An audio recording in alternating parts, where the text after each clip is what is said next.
Hi Tito I, Jun Tariman here. Welcome back to my channel. This time I'm going to present to you another device, another product, and this looks familiar. Okay, no, this is not the one that I had reviewed already. This is the Tapo C210 camera. It's an internet camera, and I said it looks familiar because kamukhang-kamukha talaga siya sa Xiaomi 360 cam that I had reviewed earlier. At ito na si Xiaomi. Okay? Kung titingnan yung dalawa, ito si Tapo at ito si Xiaomi. No? Konti lang talaga ang diferensya niya. Parehong-pareho talaga sila. The look, the color, and the design. The build, konti lang talaga ang diferensya. Okay? At almost the same weight siya. Kung titingnan natin yung build ng dalawang camera, pareho, puro puti, puro ang shape niya ay pareho, pati na yung pinaglagyan niya ng lens, pareho din. And both lens can go up, pareho sila. And andito rin sa baba ang kanyang card slots. And also, it can go down, and it can rotate. At ito, makarotate siya. Ang diferensya lang sa Xiaomi, ito ay ang bilog mismo ang iikot. But the Tapo, pati ito, kanyang baba ay iikot because dito lang ka sa base nakahawak para siya mag-rotate. So, ito ang negative side niya because when you attach this to a ceiling, mahirap. Mahirap siya in the sense that when you attach this to the mount, kailangan mo hawakan ang base niya. At saka ang liit ng base. So, mahihirapan kapag lagay mo doon sa kung ganito ang paglagay mo, inverted siya, mahirap talaga. Unlike this one, ang sa Xiaomi, dito ka hahawak. Malaki siya, malaki ang hawakan mo. No? Okay, dito ka hahawak. Yan ang isa sa mga problema. Pareho lang siya. Kung titingnan mo yung pinaka-base niya, pareho lang. Medyo malaki lang konti ang ulo ni Tapo.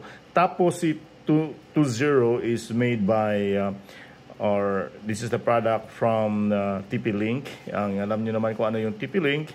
It's known for wireless modems and routers. Then sa likod, makikita mo sa Tapo C210 na meron siyang input jack here para to sa supply niya. Meron siyang kasamang adapter, while the Xiaomi 360 cam, ang nakalagay lang is USB port. Okay, so may kable itong dala, walang adapter but kable lang. Ito yung reset button niya, while ang Tapo Link, ang reset button nito ay nandito sa kanyang camera. Ito ang reset button niya, nandito sa may gilid ng card slot. So both have speakers. Tingnan mo, ito ang speaker ng Xiaomi, ito ang speaker ng Tapo. So, pareho-pareho talaga. I don't know sino kayang nangungopia nito.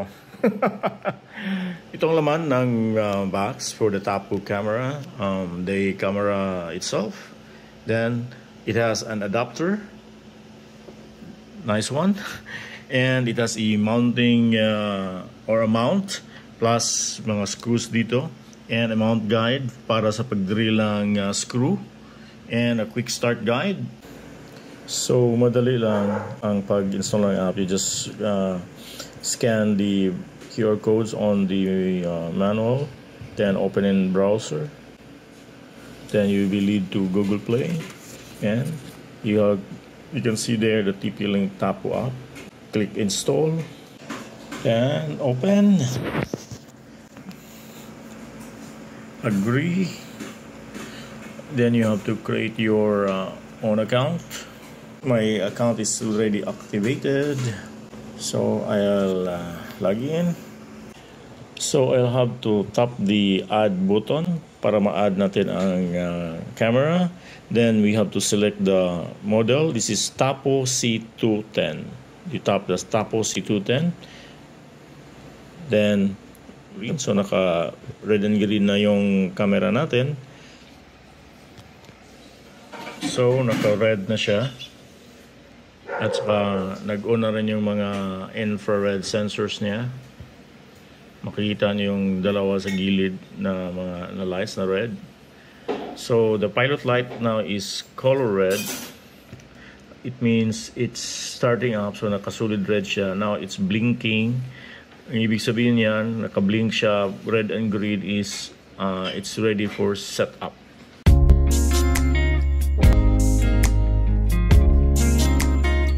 And this particular device is can only be connected to the 2.4 gigahertz. Wala tong 5G, so pareho to ng Xiaomi. Connecting to Wi-Fi. Wi-Fi connected. So right now, lagyan natin ng pangalan to. It's Tapo Cam. Then I'll set the location. Outdoor ako kasi lagay ko to sa may door ko sa labas. Bali under the canopy. So naka-complete na yung configuration ko.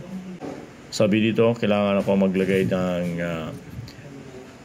Class 10 micro SD card or higher with storage from 8 gig to 256 gigabytes. Then I have to initialize the micro SD card in the Tapo app. Okay, got it. Pwede ito sa Amazon Alexa or Google Assistant. So Google Assistant ako kasi usually Google ako eh. Wala akong Alexa devices. I click the button link from Google Home app. Ililink ko with the home. So nakalink na ang Tapo app with the Google Home. So ang Google, pwede makita niya yung TP-Link ID, maka-view siya sa lahat ng mga supported products ng TP-Link or Google supported TP-Link products. Kailangan kong i-add to ng room, unassign siya. So my rooms now, front door. Okay, front door. Next. And it's done. So I'll try to click Tapo Cam. Uy, this video stream cannot be viewed here. So papareha lang pa rin ng papareha pa rin ng Xiaomi. Okay, you see here the Tapo app. Nakalagay my home. One of the biggest difference of this TP-Link Tapo C210 camera from the Xiaomi 360 camera is the cruise control. Cruise control can make the camera move horizontally and vertically by its own. Meaning, there's no need to press the cursor to move the camera. So it can move on its own. So I'm now trying to program it so that I will select a certain position where it should stop and back and forth. So mark position here. That's the mark position 1. Then you save that. Then you move.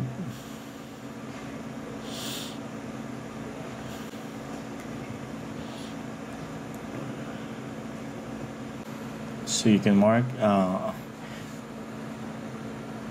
up to that position.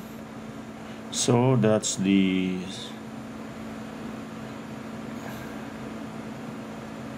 So actually you can rename it let's say entrance, then you can save that. Now if you try to press the horizontal cruise, it will move on its own. Or you can also set the movement of the camera on, let's say, how many degrees it should move once you tap the pan and tilt. So this is better. I put the monitors of the two cameras side by side for comparison. The Tapo Cam on my tablet in my left and the Xiaomi Cam on my phone in my right. My Tapo Cam shows my front yard while the Xiaomi Cam is inside our living room showing the unfinished extension of my house. Allow me to only show the main differences and main similarities to shorten our discussion. Both screen monitors can be expanded to the entire screen in landscape mode. On the Tapo Cam, monitor, you can just turn to landscape mode the tablet to have the landscape view. Under this mode, you can still control the camera since there are buttons like the joystick on the screen.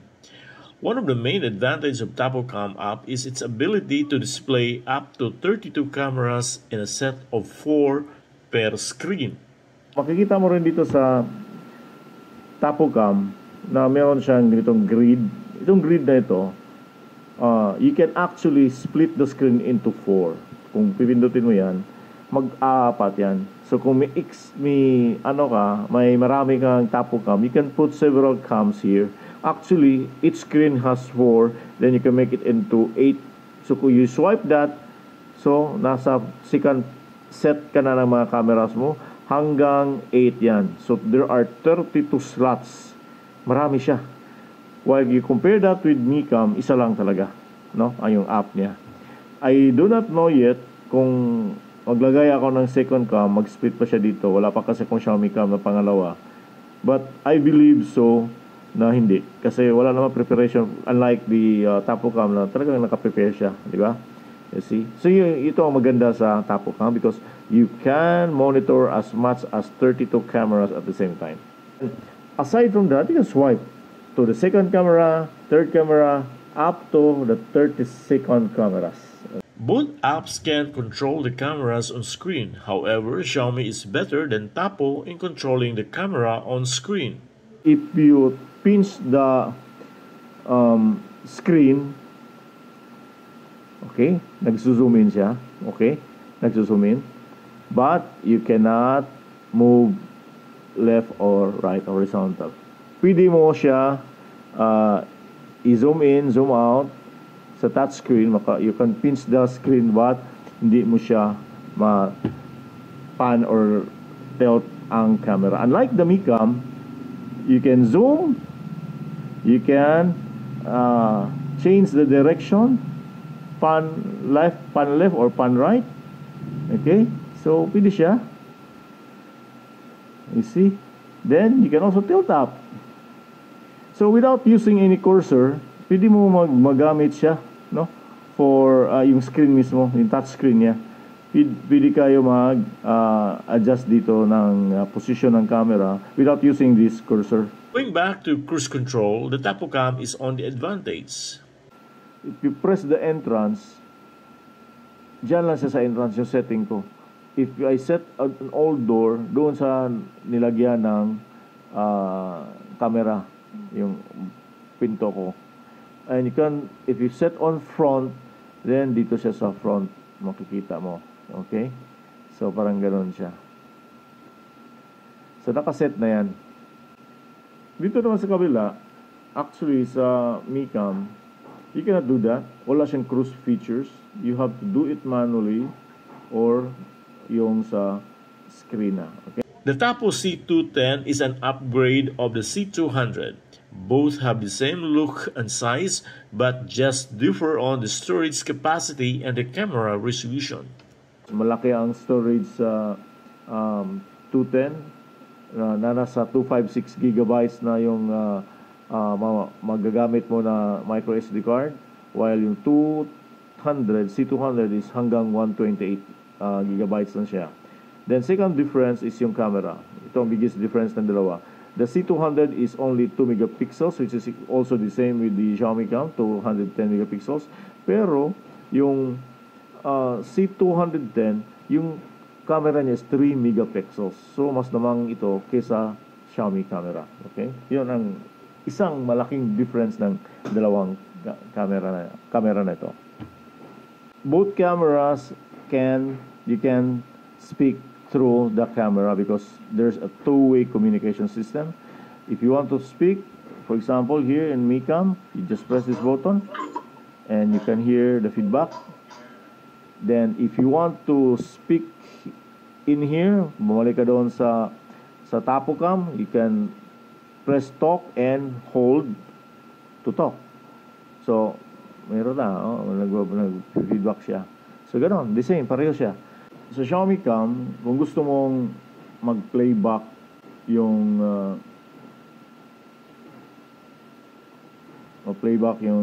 video recordings mo, o ano yung nare-record ng camera, you just press the playback.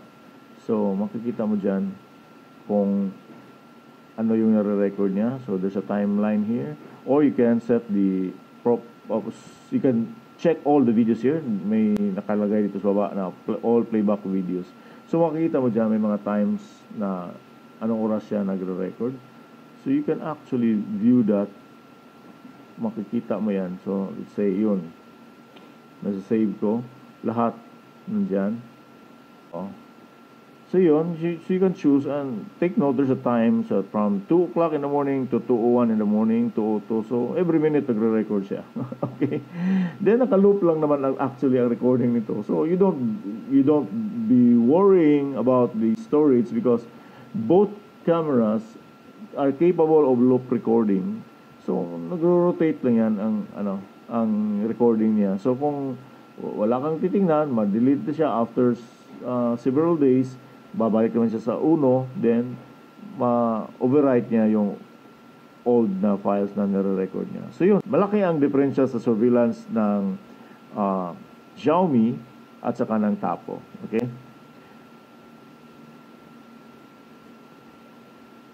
Hanapin natin. Detection and alerts. Okay? So yan. Kung nakikita nyo, nakalagay dito, motion detected.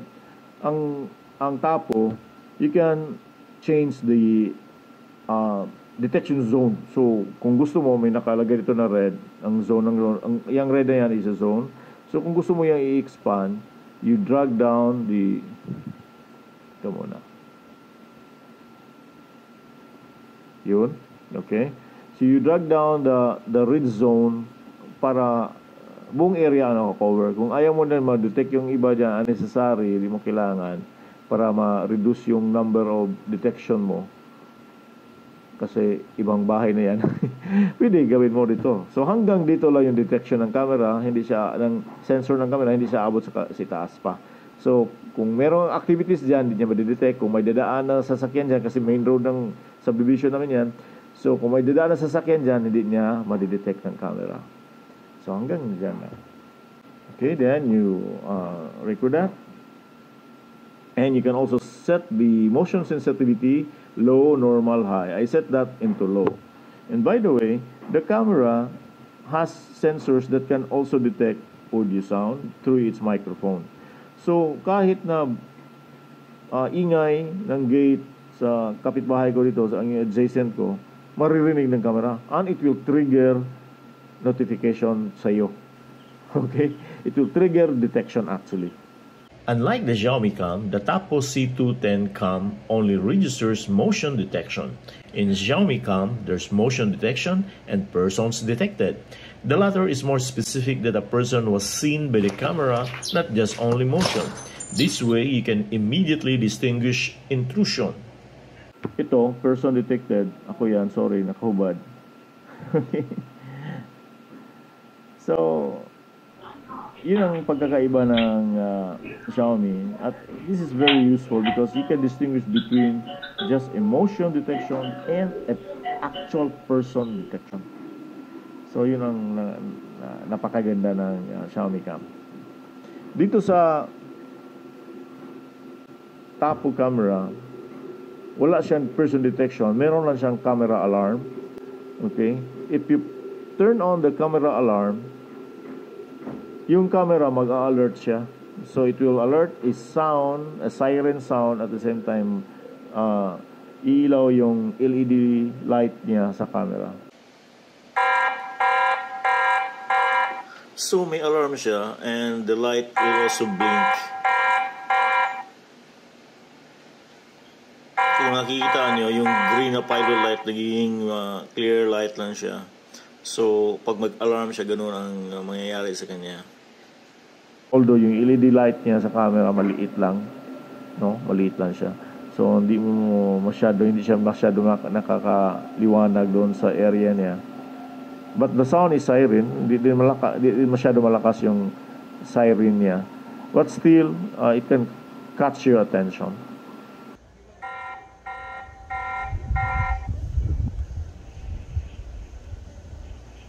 The camera has three modes: day, night, and auto. Setting to day and night causes the camera to stay on your selected mode the entire day, even if the lighting temperature is changed, for example, from day to night or vice versa.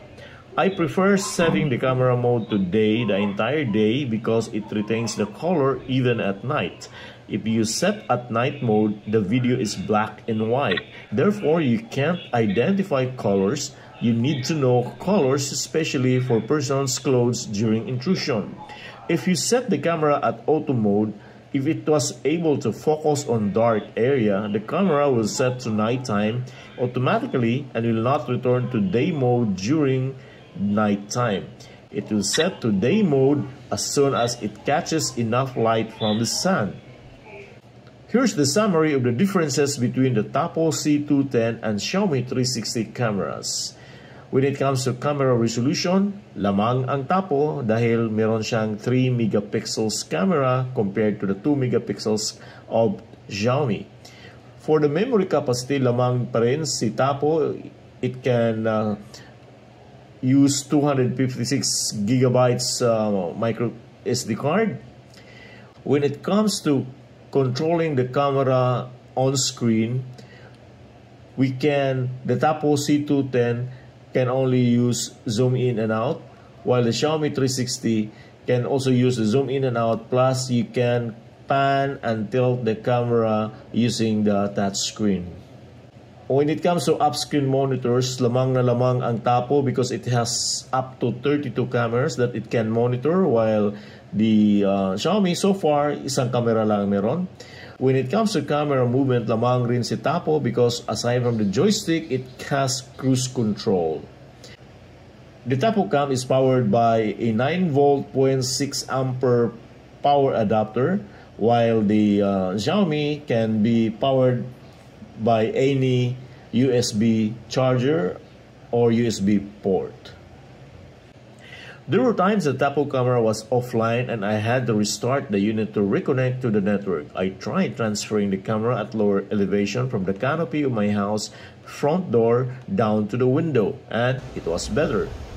As a result, I interchanged the location of the two cameras, the Xiaomi Cam to my front yard while the Tapo Cam is mounted in my living room area. I actually returned my first unit of the Tapo Cam because, again, as I've said, it has a connection problem. Now I'm reordering the same unit and let's try to see if this time it works. As you can see on the screen, my Tapo Cam is offline. So this is already the second unit that I bought from the official store of TP-Link. I thought that the first one has a problem, but still the same problem occur in this new unit. And if you try to check the camera,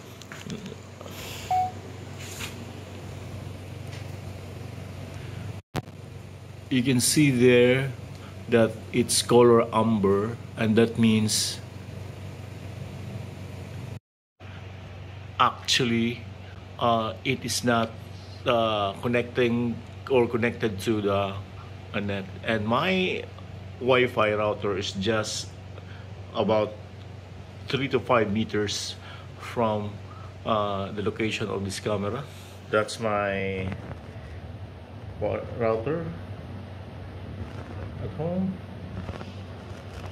When I slept last night, naka-on yan kasi nag-turn off na naman siya, nag-offline, so I had to restart the camera by turning off the power.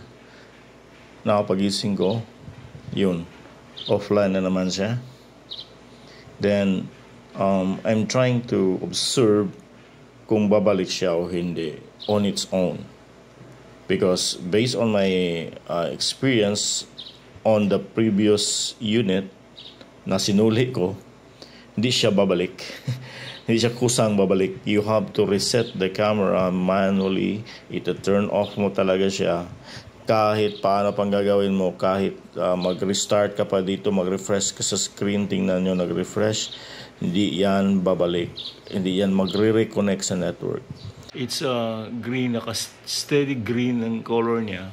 It means ang nakalagay doon sa possible reason. Kung pipindot natin ang offline, ang Tapocam dito, nakalagay dito, may details siya. Pipindutin mo yung details para malaman mo kung anong possible solution and reason.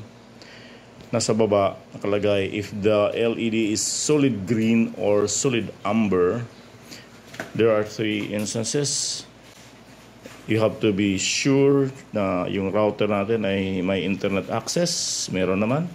Then, another solution is unplug your Tapo device and plug it back into the power outlet. Yun ang sinabi ko. And the third possible solution is try changing the DNS server to 8.8.8 on your router. So now I can conclude that the problem is not really on the camera, but I think my router is part of it. There's a problem on the router, or in short, there's a compatibility issue between the Tapocam and my router. Because I'm saying it's compatibility issue because my Xiaomi Cam has no problem at all. It remains connected all the time to the net. Subscription namin is Sky Fiber. Ang ginamit na cable modem ng Sky Fiber is CM5200. I had already forwarded this to TP-Link. Nag-send ako ng feedback so that they could find it out kung ano talaga ang problema. As the saying goes, there's always light at the end of the tunnel. Nakakita ko ng solution to my problem with regard to my Tapocam C210. For the past 24 hours, tuloy-tuloy ang connection niya, hindi siya napuputol, hindi siya nag-offline, and that's because I connected the Tapocam to this PLDT home Wi-Fi modem router. So, compatible siya. Tulad ng sinabi ko, I suspected that there's a compatibility issue between the Tapocam and my Sky Fiber router here.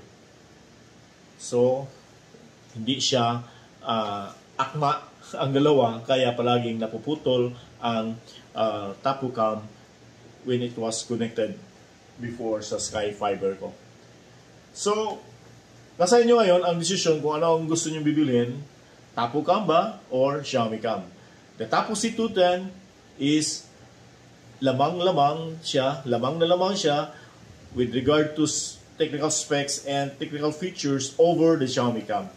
But when it comes to consistency and connection stability, walang pinipili si Xiaomi Cam because I had also connected the Xiaomi Cam on my PLDT Wi-Fi router at wala siyang problema, nagpa-function siya.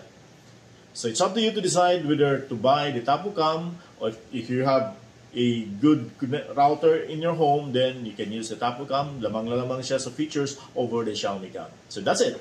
Tell me your experience if you have the same problem with me, and let us share that here on my channel. Don't forget to subscribe and click that notification bell so that you will be notified whenever I have a new video like this. Daghang salamat! Hi, Tekabay! Ako si June Tariman.